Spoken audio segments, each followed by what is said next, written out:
तो आज है हमारा सेकंड क्लास मूविंग चार्जेज और मैग्नेटिज्म का, ठीक है। और आज हम क्या डिस्कस करेंगे, आखिरी क्लास में कहाँ तक पढ़ाए थे बताओ, दिखाओ कॉपी। डायमेंशन और ए मैग्नेटिक फील्ड के बारे में पूरा बताए थे ना, पूरा यूनिट और उसका डायमेंशन एवरीथिंग। चलो तो देखो मैग्नेटिक फील्ड के बारे में हम सब चीज़ बता दिए थे। अब आगे हमारा जो लॉ है उस पर चलेंगे, लेकिन उससे पहले आपको बता दें, सुनना ध्यान से, कि यहाँ पे हम लिखते हैं, देखो भाई क्या पढ़ना है, बड़ा इंपॉर्टेंट है, बायोट-सवार्ट लॉ।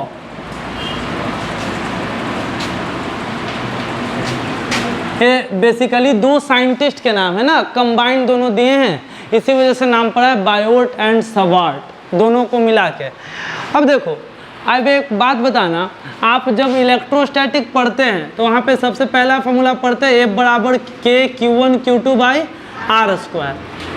तो आप वहाँ पे प्रूफ नहीं पढ़ते, डायरेक्ट लॉ है, डायरेक्ट आप बोलते हैं कि F बराबर K Q1 Q2 R square. जब आप ग्रेविटेशन पढ़ते हैं तो F बराबर G M1 M2 वैसे ही लॉ को प्रूफ का ज़रूरत नहीं है, वो पहले से साइंटिस्ट को जितना करना था एक्सपेरिमेंट करके हमें बता दिया गया।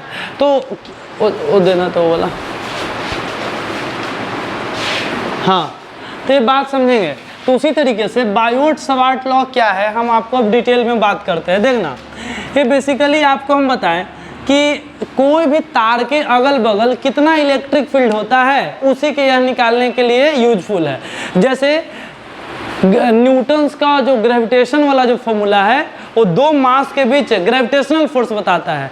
कूलम्ब्स का जो लॉ है वो दो चार्ज के बीच फोर्स बताता है। उसी तरीके से बायोट का जो लॉ है, बायोट का लॉ जो है किसके लिए है, यूजफुल टू फाइंड क्या, मैग्नेटिक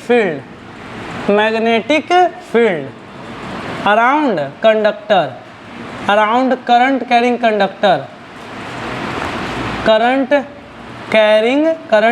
कंडक्टर। बहुत बढ़िया। अब सुनना ध्यान से कि चलो भाई ये तो है, तो कैसे सर, तो आपको हम बताए थे कल ही कि फॉर्मूला जो है आया था, उसको डायरेक्ट बताते हैं आपको। देखो ये कोई कंडक्टर है, मान लेते हैं किसी भी शेप का हो सकता है, टेढ़ा मेढ़ा, सीधा, स्क्वायर, रेक्टेंगल, सर्कल, कुछ भी ऐसा, और इसमें करंट दौड़ रहा है, आई करंट दौड़ रहा है, ठीक है। ये वायर कैसा भी शेप का है। अब सुनो ध्यान से, हमें वायर के अगर, सर आपने क्या लिखा, तो हमने लिखा कि अब इनका जो लॉ है कोई भी तार के अगल बगल करंट मैग्नेटिक फील्ड निकालने में हेल्प करता है। हम बोले कि अच्छी बात है। अब इसमें करंट दौड़ रहा है, हम बोले कि यहाँ पे कोई पॉइंट है, ध्यान देना, यहाँ पे कोई पॉइंट है, बताओ इस पॉइंट पे मैग्नेटिक फील्ड कितना होगा। इस पॉइंट पे पूरे वायर की वजह से, जितना बड़ा वायर बनाए हैं उसके वजह से बताओ भाई कितना मैग्नेटिक फील्ड होगा। तो बायोट का लॉ कहता है कि एक बार में पूरा तो नहीं बता पाएंगे, सुनना, पूरे वायर की वजह से एक बार में नहीं निकाल सकते, ऐसा कोई फॉर्मूला नहीं है कि पूरे वायर की वजह से एक के बार में बता दे। तो इसके लिए कुछ तरीका है, तरीका थोड़ा सा सीखेंगे। तरीका यह है कि वायर के किसी भी हिस्सा पे जाके आप एक छोटा सा हिस्सा काटें, छोटा सा हिस्सा, जिसको आप बोलेंगे DL। क्या बोलेंगे, DL, हाँ, एक छोटा सा एलिमेंट काटेंगे और इस स्मॉल एलिमेंट को बोलेंगे DL, ठीक है, DL। एक मिनट, हाँ, ये DL क्या है सर, तो सुनना ध्यान से, DL एक छोटा सा हिस्सा है, आप पहले भी जानते हो। तो DL जो है ना स्मॉल एलिमेंट है, और DL कैसे काटोगे आप, तो पहले यहाँ पे एक छोटा सा एलिमेंट काट लिए हम, DL, बहुत बढ़िया, DL काट लिए। अब क्या करेंगे, हमें पहले छोटकू जो है, छोटकू मतलब जो छोटा तार है, छोटा वायर है, इसके वजह से पहले मैग्नेटिक फील्ड निकालेंगे। और जब एक बार छोटकू से निकल गया तो पूरे तार से निकल जाएगा इंटीग्रेशन करके, ठीक है। तो छोटकू को DL बोलते हैं, ठीक है। अच्छा, अब यहाँ से तार कहाँ पे निकालना है सर, तो P पॉइंट पे, तब P पॉइंट पे आप मिला देंगे, ऐसे जहाँ पे निकालना है आप वहाँ पे मिला देंगे अपने लाइन को इस तरीके से। कितना दूरी पे है सर, यहाँ से कितना दूरी पे है, तो R डिस्टेंस पे है। कितना डिस्टेंस पे बताओ, आर डिस्टेंस पे, आर डिस्टेंस पे है, बहुत बढ़िया। तो सर मैग्नेटिक फील्ड निकल जाएगा यहाँ पे, हम बोलेंगे बिल्कुल निकल जाएगा मैग्नेटिक फील्ड। और यहाँ पे जो मैग्नेटिक फील्ड निकलेगा ना वो छोटा मैग्नेटिक फील्ड निकलेगा, क्योंकि आप छोटा लेंथ से निकाल रहे हैं तब मैग्नेटिको फील्ड निकलेगा। वो कैसे निकलेगा? छोटा, डीबी एलिमेंट्री मैग्नेटिक फील्ड कहते हैं, डीएल को एलिमेंट्री लेंथ कहते हैं। तो आपका जो छोटा मैग्नेटिक फील्ड निकलेगा डीबी बराबर, उसको ऐसे लिखेंगे, सुनना, डीबी डायरेक्टली प्रोपोर्शनल होता है करंट। पहली बात, जितना ज़्यादा करंट उतना ज़्यादा आपका मैग्नेटिक फील्ड देखने को मिलेगा। दूसरा, यहाँ पे हम निकालेंगे कि, सुनना ध्यान से, हम क्या निकाल रहे हैं सर? तो सर निकाल रहे हैं, बताओ क्या, मैग्नेटिक फील्ड एट किस पॉइंट पे? Point P. आप पॉइंट पी पे मैग्नेटिक फील्ड निकाल रहे हैं, तो आप बोलेंगे ना कि इस पॉइंट पे magnetic field at point P, इसको एक लाइन मिटाओ अभी, magnetic field at point P, magnetic field at point P क्या है बोलो? DB. Magnetic field at point P dB. और किसकी वजह से निकाल रहे हैं? Due to a small element, due to a small element dl की वजह से निकाल रहे हैं, ठीक है। तो सर क्या होगा, सर क्या होगा? तो आप आराम से लिखो कि डीबी डायरेक्टली प्रोपोर्शनल आई होगा, मतलब यहाँ का मैग्नेटिक फील्ड करंट के प्रोपोर्शनल होगा। तार में जितने ज़्यादा करंट पॉइंट पी पे उतने ज़्यादा magnetic field, dB directly proportional I, ठीक है। अच्छा, उसके बाद डीबी डायरेक्टली प्रोपोर्शनल हो जाएगा डीएल। एलिमेंट जितना बड़ा होगा, ठीक है, उतना ज़्यादा, अगर एलिमेंट बहुत छोटा होगा डीएल, तो डीएल छोटा होगा भाई, तो छोटा लेंथ होगा तो आपको मैग्नेटिक फील्ड भी कम देखने के लिए मिलेगा। बड़े वायर से लेंगे तो आपको ज़्यादा मैग्नेटिक फील्ड, ये बस लॉजिक थोड़ा समझाने के लिए। और dB directly proportional to, inversely proportional to r square, inversely proportional to, ऐसा ऑब्जर्वेशन है साइंटिस्ट का। आप यहाँ पे ये सवाल नहीं उठाएंगे कि क्यों ऐसा हो रहा है, ठीक है, उनका ऑब्जर्वेशन है, सारी बात है। तो आर वैसे लॉजिकल लग रहा है, हम समझ सकते हैं लॉजिक लगा के कि जितना दूर रहेगा ये आर, जितना दूर रहेगा पॉइंट पी उतना कम मैग्नेटिक फील्ड बनेगा, आर जितना पास रहेगा उतना ज़्यादा मैग्नेटिक फील्ड, ठीक है। और आखिरी में आता है खेला एंगल का, ए वाला एंगल का। कौन वाले एंगल का? देखो ये वाला जो एंगल है आपका, ध्यान देना, ये वाला जो एंगल है यहाँ से, इस वाले एंगल को बोलते हैं थीटा। क्या बोलते हैं? Theta, theta. तो dB directly proportional to theta. कौन थीटा? तो साइन थीटा। कॉस क्यों नहीं हुआ सर? ये सब आप यहाँ पे समझना क्यों नहीं होता है, क्या होता है। तो dB directly proportional to sine theta. एक यहाँ पे एक और मार्कर होगा ब्लू कलर का, एक मिनट, ब्लू वाला निकाल लेने दो। हाँ ठीक है,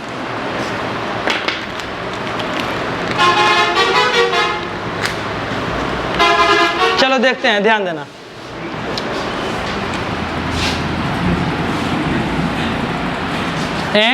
अब यहाँ पे लिख दिए।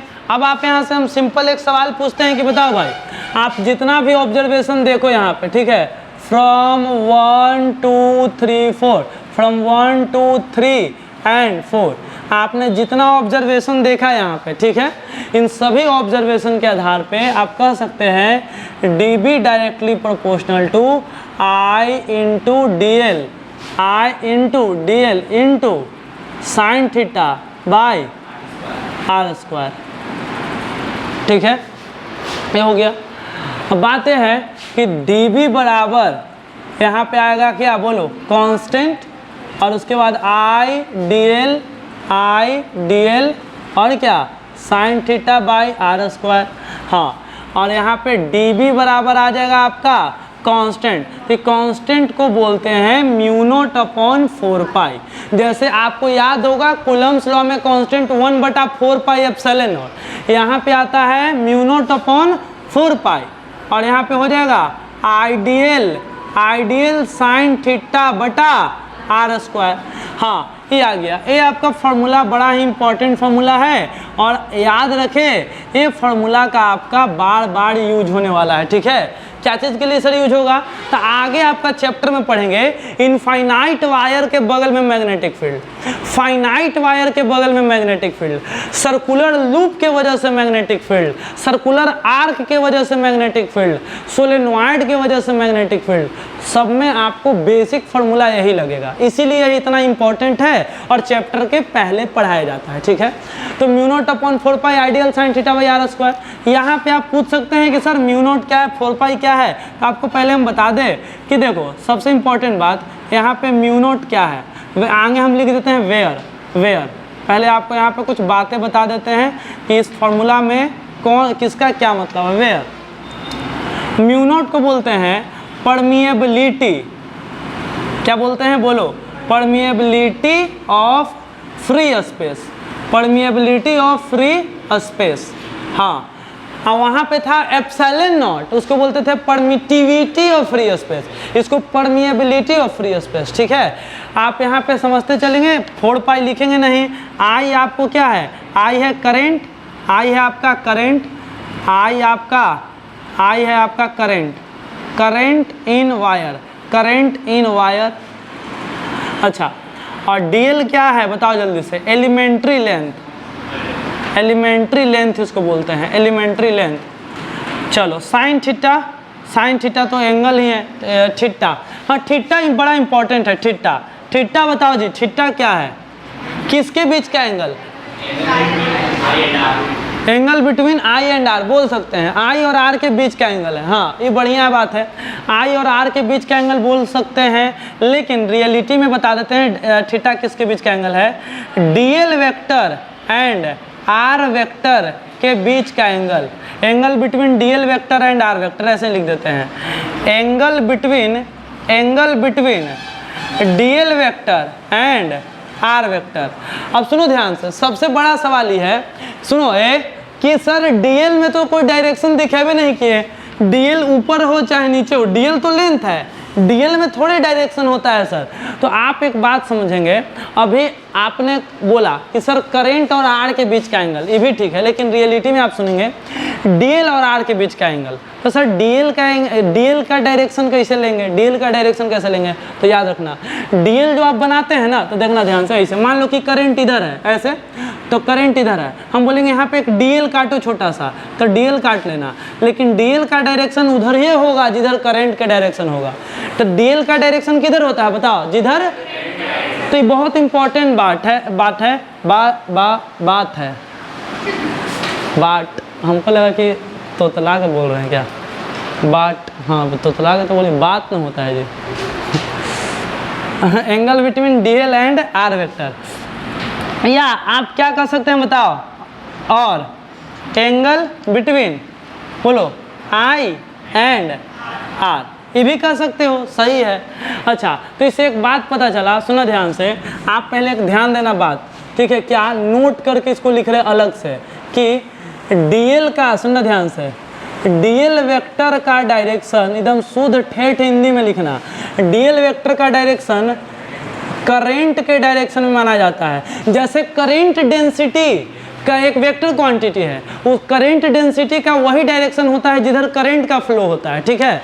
उसी तरीके से डीएल का डायरेक्शन करंट के डायरेक्शन में माना जाता है भाई, करंट के डायरेक्शन में माना जाता है, करंट के डायरेक्शन में माना जाता है। डीएल का डायरेक्शन करंट के डायरेक्शन में माना जाता है, बहुत बढ़िया। हाँ, तो यहाँ पे सर डीएल वगैरह तो वेक्टर में दिखाए नहीं है, नहीं नॉर्मल रहने दो, कोई सिंपल डायग्राम है, लेकिन आप याद रखेंगे कि वेक्टर में भी इसको लिखा जाता है, ठीक है? अच्छा, एक सेकेंड, यहाँ पे पूरा बात लिख दिए ना, चलो अच्छी बात है, लेकिन एक बात बताना, यहाँ पे कहाँ लिखे? इधर मिटाओ, लिखो पहले जल्दी से। आपका बायोट लॉ है ना, तब बायोट लॉ यहाँ पे आप ऐसे लिख सकते हैं, बायोट का लॉ है तो फटाफट आप लोग लिखेंगे।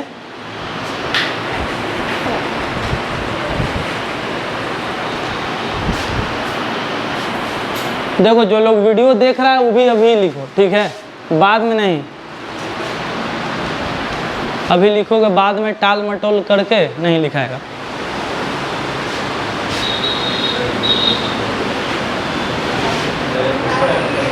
चलो ध्यान देंगे, आगे लिख लिए। अब चलो देखते हैं कि डीएल का डायरेक्शन करंट के डायरेक्शन में माना जाता है, बहुत अच्छी बात है। लेकिन अब आपको यहाँ पे सबसे इंपॉर्टेंट बात है, ये ध्यान रखना है क्या कि यहाँ पे एक आपको सिंबल दिख रहा है म्यू नॉट और नीचे दिख रहा है 4 पाई। तो म्यू नॉट अपॉन 4 पाई का जो वैल्यू होता है कितना होता है 10 to the power -7। Mu naught upon 4 pi का वैल्यू कितना होता है -7 वैल्यू, ठीक है। अब उसका यूनिट क्या होगा, यूनिट अभी हम बताएंगे। तो आप अगर आपसे हम खाली पूछेंगे ना कि बात बताओ खाली म्यू नॉट का वैल्यू बताओ, तो आप बोलेंगे सर म्यू नॉट का वैल्यू 4 पाई गुने 10 के पावर -7। म्यू नॉट का वैल्यू 4 पाई गुने 10 के पावर -7, ठीक है। तो ये भी एक इम्पॉर्टेंट वैल्यू है कि जो कि आपको याद रहना चाहिए, ठीक है। अच्छा, तो ये हो गया। अगर एक बात आपको बताएं तो आपको कल भी हम बताए थे कि मैग्नेटिक फील्ड वेक्टर क्वांटिटी है। हम पूछेंगे कि डीबी क्या आया, डीबी, तो डीबी तो लिखे ही नहीं, डीबी क्या आया। तो आप बोलेंगे कि सर डीबी मतलब होता है मैग्नेटिक फील्ड और डीबी मतलब छोटा मैग्नेटिक फील्ड, लेकिन है तो मैग्नेटिक फील्ड ना। तो आप इसको बोलेंगे कि एलिमेंट्री, यहाँ पे एलिमेंट्री लेंथ लिखे हैं तो यहाँ पे लिखेंगे एलिमेंट्री मैग्नेटिक फील्ड या स्मॉल मैग्नेटिक फील्ड, जो भी आप लिखें, एलिमेंट्री मैग्नेटिक फील्ड। एक बात बताना कि डीबी मैग्नेटिक फील्ड है, ठीक है। तो एक बात बताना ये है कि डीबी में हम कहीं वेक्टर का साइन लगाए हैं नहीं, यही फॉर्मूला में कहीं वेक्टर आया है नहीं। तो ये फॉर्मूला है स्केलर फॉर्म में। जो इलेक्ट्रोस्टैटिक्स अच्छा से पढ़ा है उसका अब सारा चैप्टर अच्छा होने वाला, ध्यान देना। इलेक्ट्रोस्टैटिक और करंट नहीं भी पढ़े हो तो समझ में आएगा, लेकिन वैसे ज़्यादा समझ में आता है। देखो ध्यान देना, तो यहाँ पे हम बोलेंगे कि यह जो है कौन सा फॉर्म है बताओ, scalar form of बायोट-सवार्ट law. बायोट-सवार्ट law को स्केलर फॉर्म है और ज़्यादा यूज में यही वाला आता है स्केलर फॉर्म। लेकिन जैसे कूलम्ब्स लॉ का एक स्केलर फॉर्म था और एक वेक्टर फॉर्म, तब इसका भी हमें वेक्टर फॉर्म लिखना है और इसमें हमें वेक्टर का सिंबल लगाना है, वेक्टर का साइन लगाना है। तो इधर हम इरेज कर लेते हैं बायोट-सवार्ट लॉ और इधर हम आपको बताते हैं इसका वेक्टर फॉर्म, ठीक है। चलो वेक्टर फॉर्म क्या है ध्यान देंगे। वेक्टर फॉर्म, तो वेक्टर फॉर्म समझने के लिए यहाँ पे चलो इधर चलते हैं। हम यहाँ पे लिखेंगे कि वेक्टर फॉर्म कैसे लिखा जाए भाई। देखो बहुत आसान है, आप ध्यान देना कि कैसे लिखेंगे। तो यहाँ पे लिखेंगे, पहले हेडिंग डाल लेते हैं वेक्टर फॉर्म ऑफ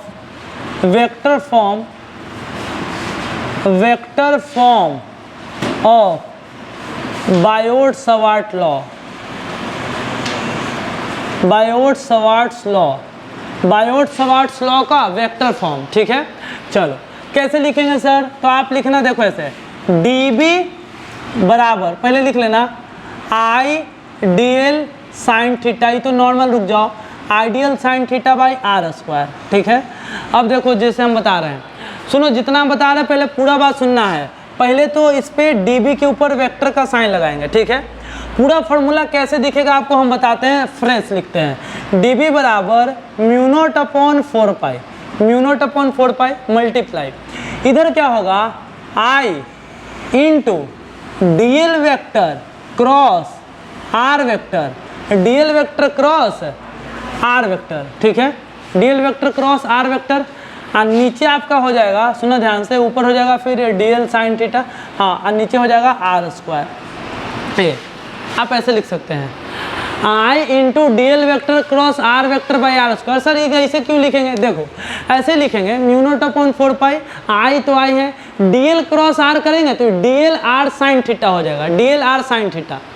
तो ये फॉर्मूला सही है कि गलत है पहले ही बताओ, एक सेकेंड, ये फॉर्मूला सही है कि गलत है, सही है कि गलत है, गलत है। कारण ही है, सुनो ध्यान से बता रहे हैं, इसको आप लिखेंगे ना तो आएगा म्यू नॉट अपॉन 4 पाई और यहाँ पे आई और यहाँ पर आ जाएगा डीएल आर और क्या आ जाएगा साइन थीटा और नीचे आपका है आर स्क्वायर, तो एक बार से एक बार कट जाएगा तो फॉर्मूला बन जाएगा I dl sine theta by r, लेकिन होना चाहिए I dl sine theta by r square. तो इसके लिए हम नीचे क्या लगाएंगे बोलो, आर क्यूब लगाएंगे। कूलम्ब्स लॉ में भी आर क्यूब लगाते थे नीचे, तो जब आप ऐसे वेक्टर फॉर्म में लिखे तो नीचे आर क्यूब लगा दो, कोई दिक्कत नहीं। हाँ बोलो क्या बोल रहे थे जी, मैग्नीट्यूड लेंगे यहाँ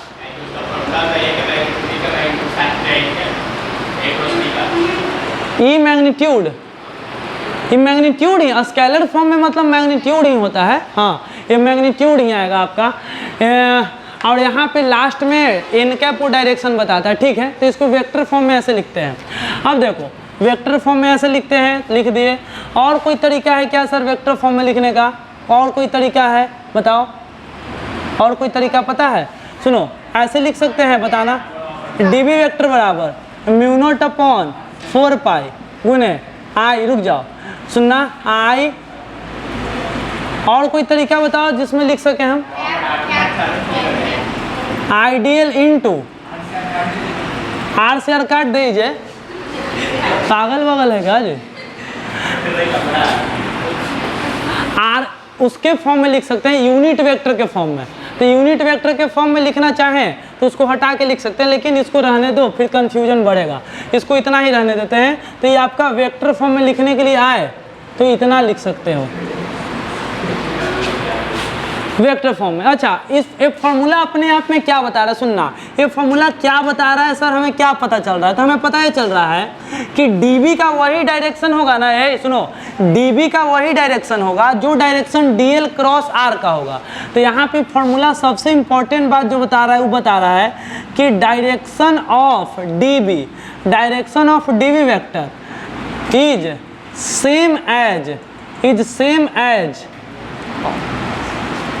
सेम एज क्या बोलो?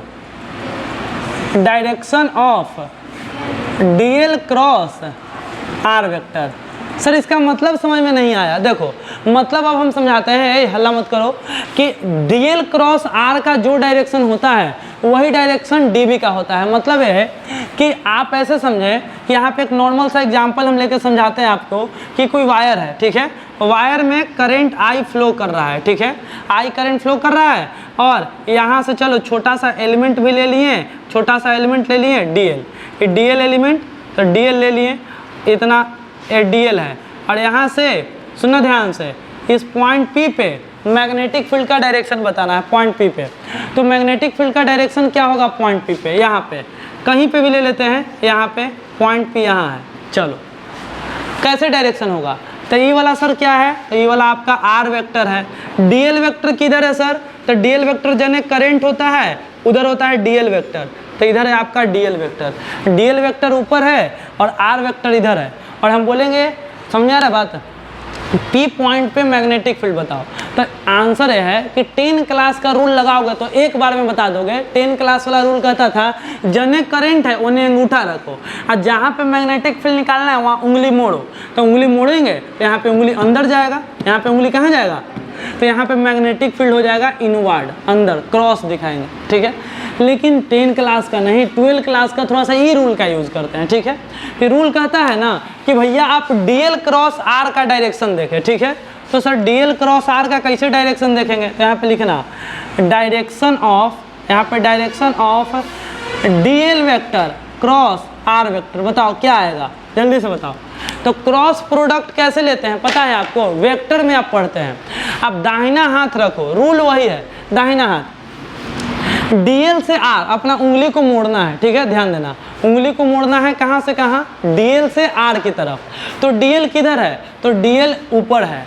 आर किधर है? आर इधर है। तो उंगली ऐसे मुड़ेगा डीएल से आर की तरफ। डीएल ऊपर है, आर इधर है, तो उंगली इधर मुड़ेगा। तो डीएल से आर की तरफ उंगली मोड़ो और उंगली मोड़ते टाइम अंगूठा जिधर जाएगा वही आपका डीएल क्रॉस आर का डायरेक्शन होगा। तो डीएल क्रॉस आर, मेरा अंगूठा कहाँ जा रहा है बोलो? डीएल ऊपर और आर इधर। तो अंगूठा बोर्ड के अंदर जा रहा है। अंगूठा बोर्ड के कहाँ जा रहा है? क्या? अरे डीएल ऊपर और आर एने है। तो देखो दो बात याद रखना कि जब भी डीएल क्रॉस आर लगाते हैं ना, या जब भी आप देखो वेक्टर नहीं पढ़े हो तो प्रॉब्लम होगा।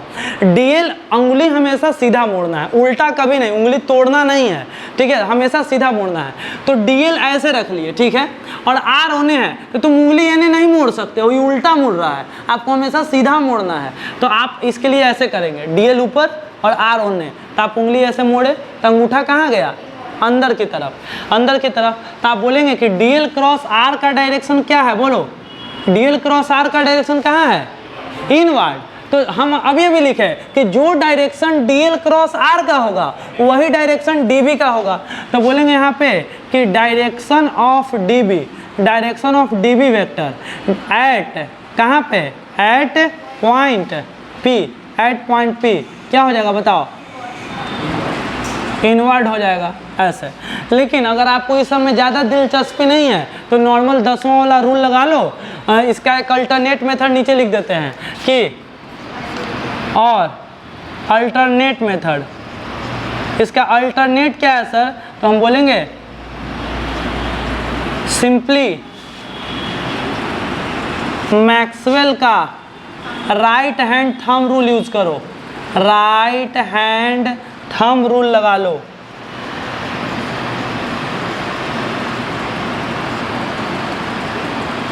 मैक्सवेल का राइट हैंड थंब रूल लगा लो तो बहुत आसानी से पता चल जाएगा। वैसे भी तो यहाँ पे मैग्नेटिक फील्ड इनवर्ड होगा, चाहे कोई रूल कोई भी लगाओ, मैग्नेटिक फील्ड का डायरेक्शन इनवर्ड। मैक्सवेल का राइट हैंड थंब रूल कल लिखवा दिए थे ना, कल लिखवा दिए थे मैक्सवेल का राइट हैंड थंब रूल, ठीक है।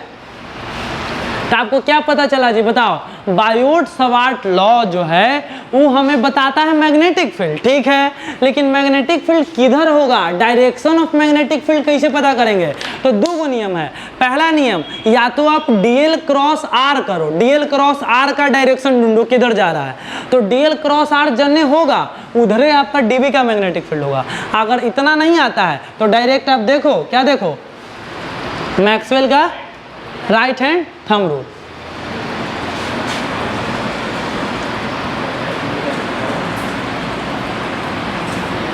इसको मिटाते हैं इधर,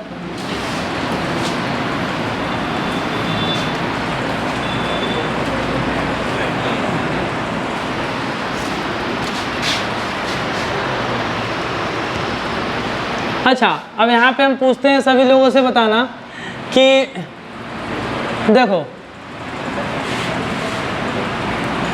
बताओ जी, करंट का डायरेक्शन बताना है, मैग्नेटिक फील्ड का डायरेक्शन अलग अलग केस में। ये वायर है, करंट इधर जा रहा है, ठीक है, करंट इधर जा रहा है, हम बोलेंगे मैग्नेटिक फील्ड बताओ इसके अगल बगल, तो इधर सारे पॉइंट पे मैग्नेटिक फील्ड बताओ। तो करंट इधर अंदर, तो इधर मैग्नेटिक फील्ड अंदर जाएगा, तो इनवर्ड के लिए इस एक्स वर्ड का यूज करेंगे, एक्स सिंबल का। इधर मैग्नेटिक फील्ड इनवर्ड और इधर मैग्नेटिक फील्ड क्या होगा, आउटवर्ड। मैग्नेटिक फील्ड इनवर्ड और आउटवर्ड। अच्छा ये हो गया। आपको वायर अगर ऐसे दे दिया जाए, ध्यान देना, वायर ऐसे दे दिया जाए और करंट ऐसे आ रहा है, तब बताओ मैग्नेटिक फील्ड। तो इसमें मैग्नेटिक फील्ड बताएंगे अलग अलग जगह पे। तो इसमें मैग्नेटिक फील्ड यहाँ पे हो जाएगा क्रॉस क्रॉस क्रॉस, ऐसा होगा क्या, देखो करंट इधर, इधर से क्रॉस, इधर से डॉट। ये सब बनाना बहुत आसान है, ठीक है। लेकिन सबसे इम्पोर्टेंट बात ये हो जाता है, ध्यान देना, कि जब ऐसे किसी से पूछ लिया जाए, ऐसे ध्यान देना, ऐसे पूछ लिया जाए कि देखो भाई करंट जा रहा है ऐसे, करंट जा रहा है ऐसे, करंट अंदर की तरफ जा रहा है, ठीक है। तो यहाँ का मैग्नेटिक फील्ड बताओ, यहाँ का, इस पॉइंट ए का और इस पॉइंट बी का, इस पॉइंट सी का और इस पॉइंट डी का। करंट कहाँ जा रहा है, अंदर, तो अंदर जा रहा है तो अंगूठा रखना है करंट के डायरेक्शन में, तो करंट अंदर जा रहा है तो अंगूठा अंदर। उसके बाद ए पे नीचे की तरफ, ए पे कहाँ की तरफ, नीचे, तो ए पे आ रहा है अंगूठा नीचे की तरफ, तो यहाँ पे ऐसे बना देंगे, ठीक है। ए पे नीचे की तरफ आ रहा है तो यहाँ पे हम लिख दिए पॉइंट ए पे नीचे की तरफ। चलो यहाँ पे देखेंगे ऐसे, देखो है ना नीचे की तरफ, यहाँ पे देखना, यहाँ पे इधर, यहाँ पे मैग्नेटिक फील्ड का डायरेक्शन ये हो जाएगा, यहाँ पे मैग्नेटिक फील्ड का डायरेक्शन। चलो ऐसे करके ऐसे ऐसे यहाँ पे ऊपर की तरफ जाएगा, देखो मैग्नेटिक फील्ड जो है अंगूठा अंदर की तरफ ऊपर की तरफ आएगा यहाँ पे।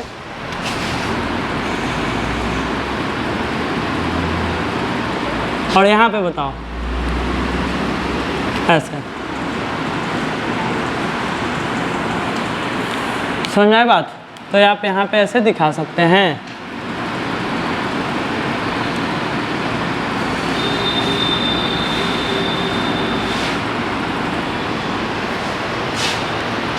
समझ में आई बात?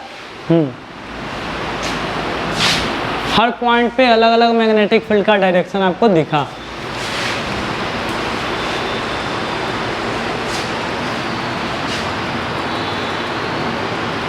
आप यहाँ से लिख सकते हैं डायरेक्शन ऑफ मैग्नेटिक फील्ड के बारे में हम बता रहे थे। तो कंक्लूजन हम लोगों ने क्या निकाला, ऐसा तो चलो समझ में आते रहेगा कि कंक्लूजन यही निकला, कंक्लूजन ये निकला कि डायरेक्शन ऑफ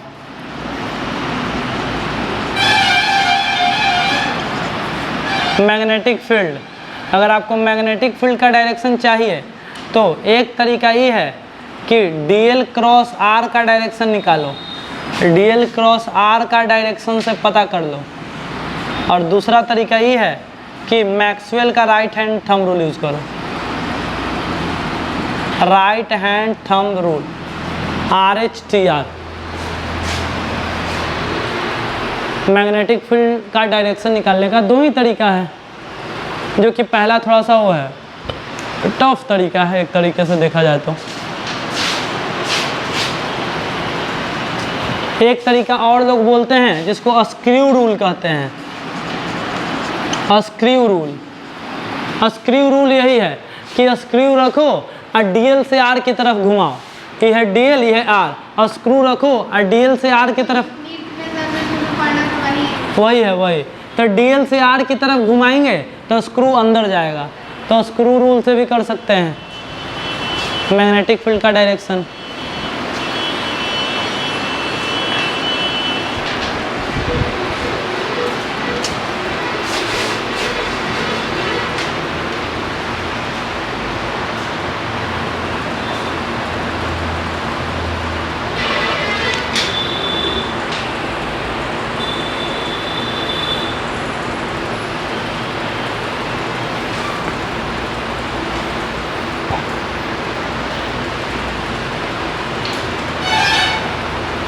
अच्छा, हम इस सभी में पूछेंगे कि बताओ ये पॉइंट ए कितना दूरी पे है करंट वाला वायर से। तो पॉइंट ए, इस दूरी को क्या बोलते थे, आर बोलते थे ना। तो आप देख सकते हो या कहीं से भी मिला लो, अगर आप यहाँ से मिला लोगे तो आर ए हो जाएगा, अगर आप इधर से मिला लो तो आर ए हो जाएगा। तो एक आपको ऑब्जर्वेशन ए दिखेगा, ध्यान देना, आप एक ऑब्जर्व कर पाएंगे एक चीज़, क्या कि आर मैग्नेटिक फील्ड का डायरेक्शन आर के परपेंडिकुलर होता है, आर आर आर और ए आर, ठीक है। तो आप एक चीज़ देख पाएंगे कि जो डायरेक्शन हो, ये सब क्या है बोलो, डीबी, ये सब डीबी है ना, ये सब डीबी है, डीबी डीबी डीबी। चलो, तो आप ये देख पाएंगे कि सर डीबी का डायरेक्शन किधर होता है, तो जिधर आर के परपेंडिकुलर, आर और डीबी 90 डिग्री पे होते हैं। ये एक बड़ा ही अच्छा ऑब्जर्वेशन है, आप एक देख पाएंगे कि हाँ आर और डीबी हमेशा 90 डिग्री पे होता है।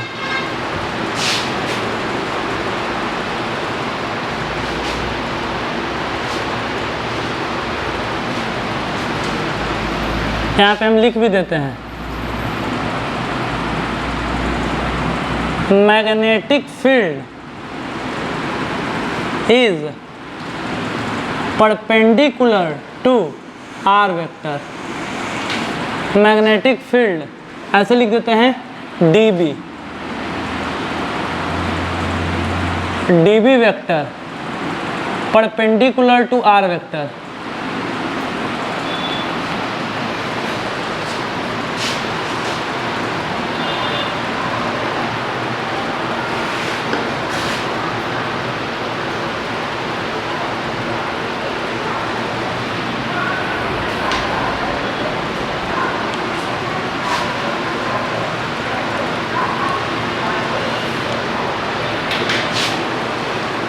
इधर वाला मिटाते हैं,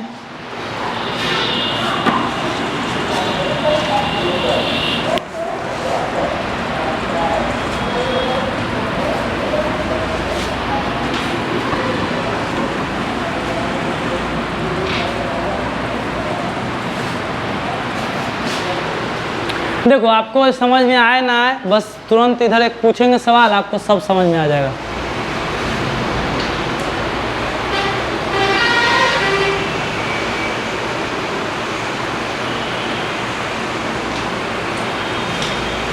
लिखो फटाफट।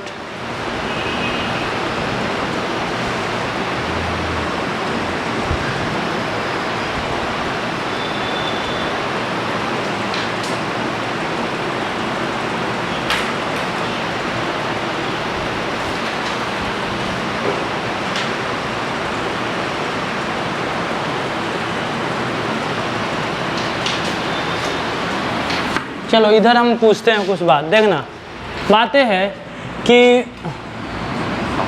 हाँ, हम आपको सिंपल ऐसे दे दे, एक वायर दे दे, ठीक है। कैसे बनाएं?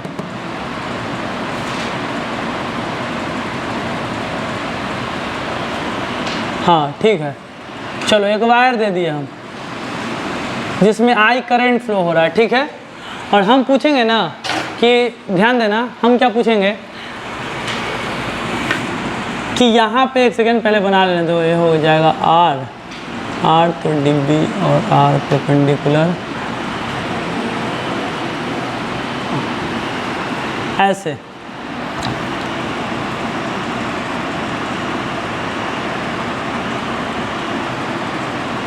करंट इनवर्ड है, एक करंट हो गया। करंट कहाँ की तरफ है? इनवर्ड। ध्यान रहे करंट आपका अंदर की तरफ है। ये सिंबल पहले याद रखना। क्रॉस का मतलब एनी क्वांटिटी, कोई भी चीज अंदर की तरफ जा रहा है। Any quantity into the plane. और डॉट जब भी बनाए ना तो समझ जाना, डॉट का मतलब any quantity outward the plane. Any quantity outward the plane, ये बात का ध्यान रखना। डॉट बनाए तो any quantity into the plane, और जब क्रॉस बनाए तो इनटू द प्लेन, और डॉट बनाए तो आउटवर्ड द प्लेन, बाहर की तरफ, ठीक है। अंदर की तरफ, बाहर की तरफ, ठीक है। चलो तो यहाँ पे आपसे एक क्वेश्चन है, बताना। क्वेश्चन ये है कि ये वायर है, इस तरीके से करंट अंदर की तरफ जा रहा है, करंट अंदर की तरफ जा रहा है, और आपको बताना है इस पॉइंट पे मैग्नेटिक फील्ड बताना है। ये वायर है और अंदर की तरफ जा रहा है, इस पॉइंट पे बताना है भाई। इस पॉइंट पे जहाँ पे हम मार्क कर रहे हैं, इस पॉइंट पे मैग्नेटिक फील्ड का डायरेक्शन बताना है। किधर होगा? चलो कौन बताएगा? इस पॉइंट पे। तो सबसे बढ़िया तरीका हम बता देते हैं, सुनो ध्यान से। सबसे बढ़िया तरीका ये है कि आप जो है यहाँ से पहले एक लाइन ड्रॉ करो, ऐसे एकदम सीधा। इसको आर बोलते हैं। क्या बोलते हैं? अरे आर बोलते हैं ना। एक ऐसे लाइन ड्रॉ करो, इसको बोलते हैं आर। और आपको पहले ही बता दिए हैं कि आर के परपेंडिकुलर होगा, तो या तो मैग्नेटिक फील्ड यहाँ पे ऊपर की तरफ होगा, नहीं तो अरे दो ही लाइन हो सकता है। अब ऊपर नीचे कैसे पता चलेगा सर? तो रूल लगा मैक्सवेल का। तो करंट जिधर है इधर, तो यहाँ पे मैग्नेटिक फील्ड नीचे की, इस डायरेक्शन में आएगा, नीचे की तरफ। तो नीचे की तरफ आएगा, तो नीचे की तरफ आएगा। और ध्यान रखना है कि परपेंडिकुलर लाना है। जब परपेंडिकुलर लाना है, इस पॉइंट पे मैग्नेटिक फील्ड का जो डायरेक्शन आएगा वो कैसे आ जाएगा बताओ?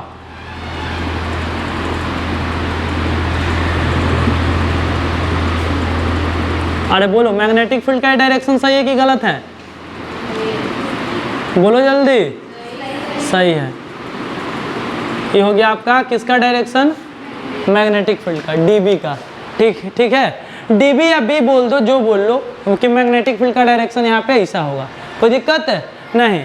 हाँ, और यहाँ पे बताना, एक हो गया। चलो यहाँ पे बताना, एक और क्वेश्चन हम पूछ रहे हैं, एक और। इसमें बताना कि करंट बाहर की तरफ आ रहा है, करंट बाहर की तरफ, ऐसे करंट है जो कि बाहर की तरफ आ रहा है। आपको यहाँ पे मैग्नेटिक फील्ड बताना है, इस पी पॉइंट पे। यहाँ पे पी पॉइंट था, चलो ये क्यू पॉइंट है, ये पॉइंट को भी पी बोल देते हैं। चलो बताओ यहाँ पे। तो पहले तो सबसे आसान तरीका है आर बना लो। सबसे पहले ये सबसे आसान तरीका है जी, ध्यान देना। बहुत लोग कंफ्यूज हो जाता है इसमें। पहले तो आर बना लेंगे, आर। अब मैग्नेटिक फील्ड आर के परपेंडिकुलर, तो परपेंडिकुलर सर दो को हो सकता है, या तो ऐसे लाइन खिंचाएगा या ऐसे खिंचाएगा। कि पता कैसे चलेगा कैसे खिंचाएगा, तो रूल लगाओ मैक्सवेल का, करंट बाहर की तरफ तो अंगूठा बाहर की तरफ, और यहाँ पे उंगली एन मुड़ेगा, एन इस साइड, तो परपेंडिकुलर लाइन उधर ही जाएगा।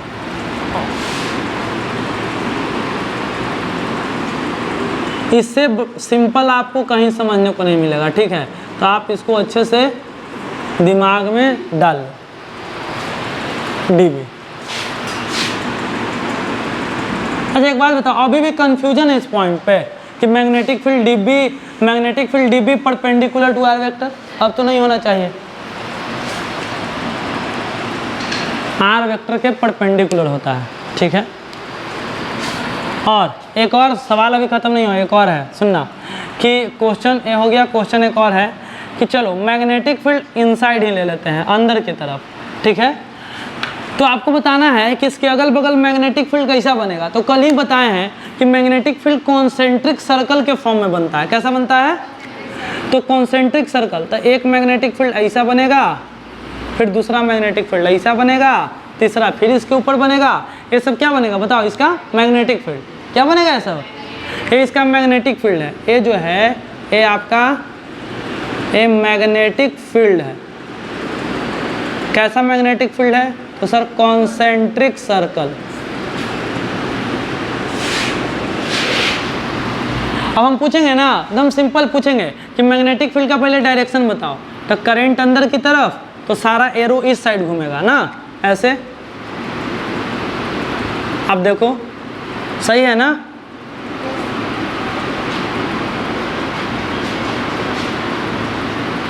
क्या कोई दिक्कत नहीं? ऐसे ऐसे घूमेगा, चलो ठीक है। अब इस पे हम क्या बोल रहे हैं कि आपको मैग्नेटिक फील्ड देख लिए कि वायर अगर अंदर की तरफ है तो ऐसे ऐसे गोल गोल गोल गोल बहुत सारा मैग्नेटिक फील्ड बनेगा। हम आपसे पूछ लिए कि बताओ इस पॉइंट पे मैग्नेटिक फील्ड बताओ, तो कैसे बनाओगे इस पॉइंट पे? तो आपको अब उतना लाइन वाइन बार बार खींचने का जरूरत नहीं है, टेंजेंट बना दो बस। क्या बना दो? टेंजेंट। यहाँ पे ऐसे टेंजेंट बना दो, टेंजेंट। हम पूछेंगे यहाँ पे मैग्नेटिक फील्ड बताओ, तो यहाँ पे टेंजेंट बना दो, ठीक है। हम बोलेंगे यहाँ पे मैग्नेटिक फील्ड बनाओ, तो यहाँ पे आप टेंजेंट बना दो। तो यानी कि मैग्नेटिक फील्ड अगर आपको पता है कि मैग्नेटिक फील्ड दिया हुआ है और उस पर आपको किसी भी पॉइंट पे चाहिए मैग्नेटिक फील्ड आपको पता है, लेकिन उसका शेप पता है, ठीक है, लेकिन फिर भी आपको किसी पॉइंट पे बोले तो आप क्या बनाएंगे? बोलो, टेंजेंट। हम बोलेंगे कि यहाँ पे लिखेंगे कि टेंजेंट ड्रॉ करने से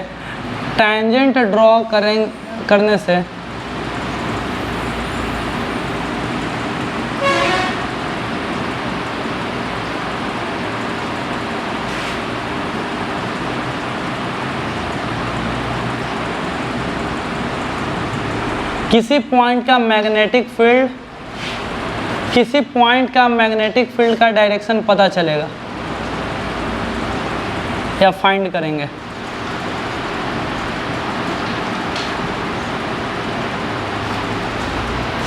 अगर आप टेंजेंट बनाते हैं तो टेंजेंट बनाने से आपको वहां के डीबी का डायरेक्शन पता चल गया।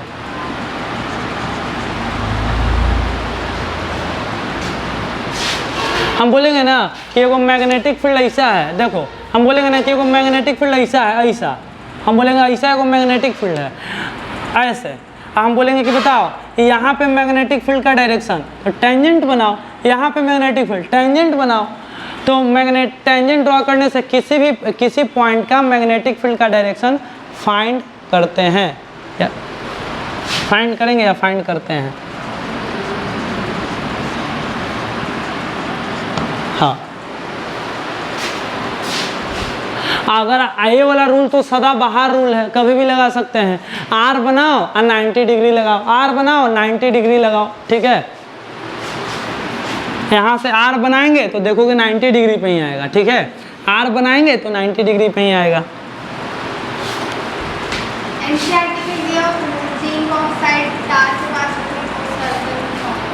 हाँ होता है,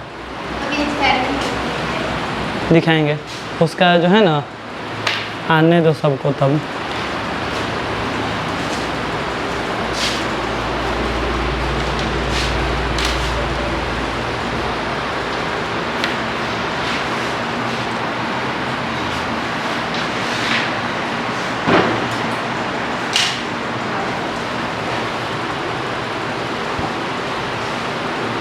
तुम्हारा नहीं एग्जाम है, जा रही हो?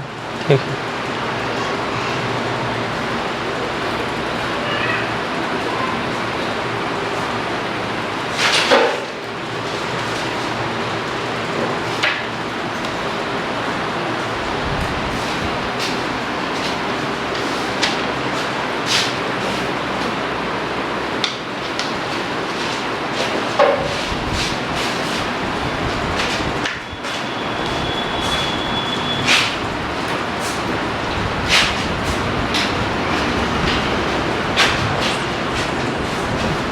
लिख लिए?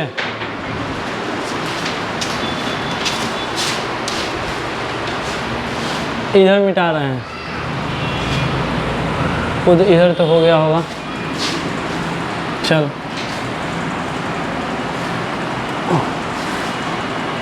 तो देखो, पूरा जीरो बेसिक से बात समझना जरूरी है, ठीक है, तभी आपका पूरा इधर समझ में आएगा।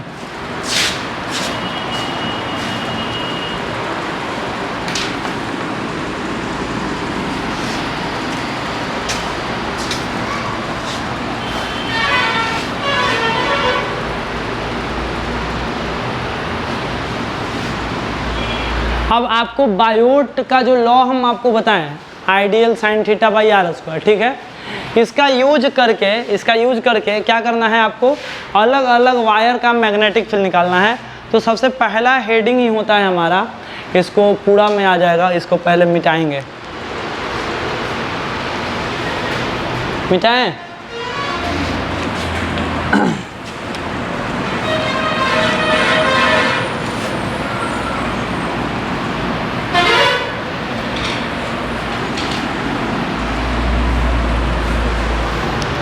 चलो देखना, देखेंगे कि सबसे इम्पोर्टेंट बात समझना क्या है।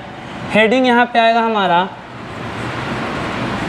अब हम लोग निकालने वाले हैं क्या, बताओ? Magnetic field. क्या निकालने वाले हैं? किसके वजह से? तो magnetic field due to finite, magnetic field due to finite straight. पहला तो उसका लेंथ फाइनाइट रहेगा, सीधा रहेगा, finite straight current carrying wire, current carrying wire या कंडक्टर, जो लिख लें। चलो अब देखना ध्यान से, ये सबसे इम्पोर्टेंट है और ये डेरिवेशन है, इस पर स्टार मार्क लगाते हैं। एक काफ़ी लंबा डेरिवेशन है, तो इसको समझने के लिए आपको पूरा ध्यान बनाए रखना है, ठीक है। चलो इसको कैसे समझेंगे, देखो सबसे पहले हम क्या करेंगे, हम वही बोलेंगे हमेशा की तरह कि लेट ए स्ट्रेट वायर। सबसे पहले एक हम मान लेंगे लेट ए स्ट्रेट वायर, एक हम एक सीधा तार मान लेंगे, let a straight wire in which let a straight wire of length L. एक हम सीधा तार मानते हैं जिसका लेंथ कितना होगा, बोलो, L.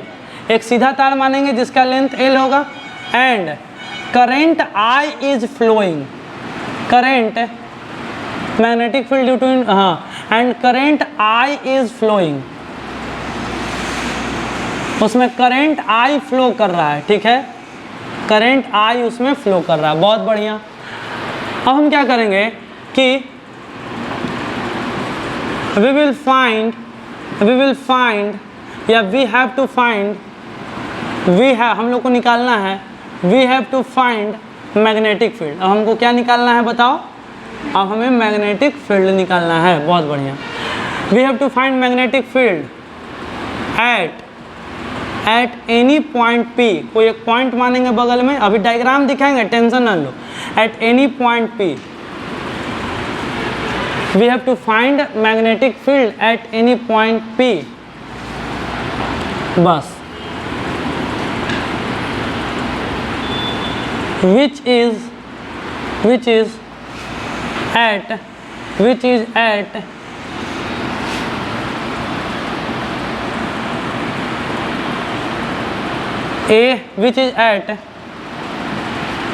perpendicular distance A from wire। आपको पहले इतना पॉइंट लिखना पड़ेगा, ठीक है, क्योंकि डेरिवेशन है तो लिखना पड़ेगा। चलो अब यहाँ पे हम लिखते हैं क्या, ध्यान देना, जैसे हम बना रहे हैं डायग्राम, यहाँ पे हम एक डायग्राम बना लेते हैं, कोई सा भी एक डायग्राम बना लेंगे चलेगा। एक सीधा, एक बिल्कुल सीधा सटीक दम ऐसा एक डायग्राम,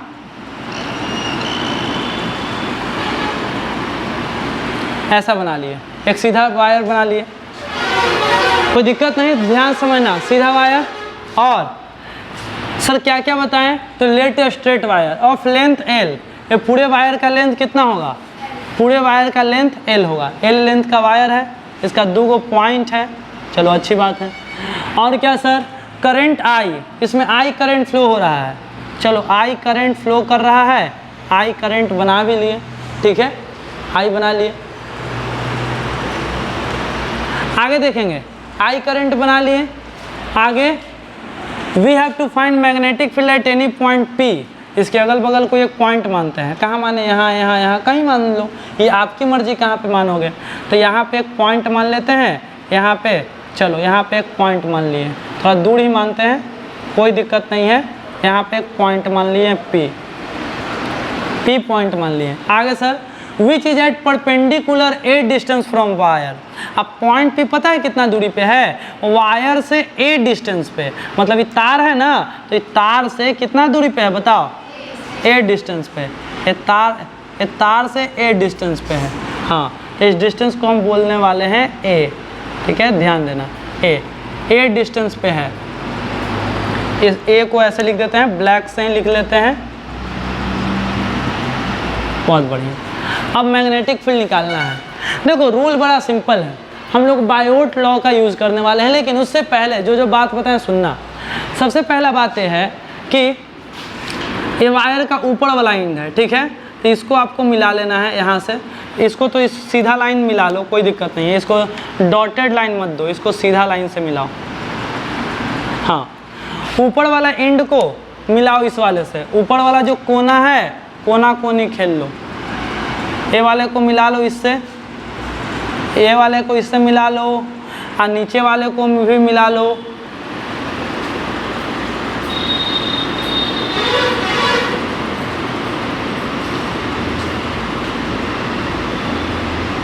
नीचे वाले को मिला लिए, दोनों को मिला लिए।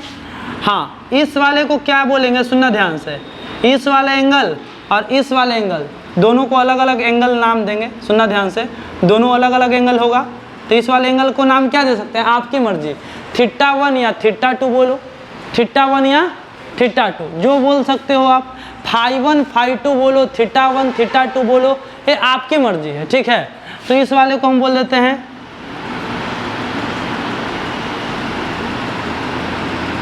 एंगल को φ1, और नीचे वाले एंगल को क्या बोल देते हैं, φ2, φ1 और φ2, दो एंगल दिख रहा है, ग्रीन कलर से शायद नहीं दिख रहा होगा, इसको ब्लू से लिखते हैं, दिख रहा है, वीडियो में नहीं दिख रहा होगा,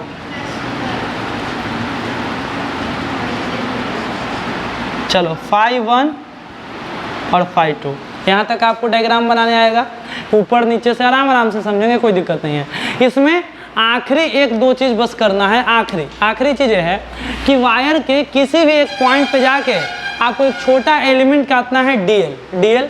तो डीएल कहाँ पे काटेंगे, कहीं पे भी, हम मान लेते हैं यहाँ पे आपने, सुना ध्यान से, वायर का लेंथ एल है ना, वायर का लेंथ एल है, आप यहाँ पे एक छोटा सा एलिमेंट लेते हैं, छोटा सा एलिमेंट लेते हैं, एक छोटा सा एलिमेंट कितना लेते हैं बताओ, डीएल, मतलब है कि आप यहाँ से एक छोटा सा एलिमेंट काटे, डीएल एलिमेंट काट लिए।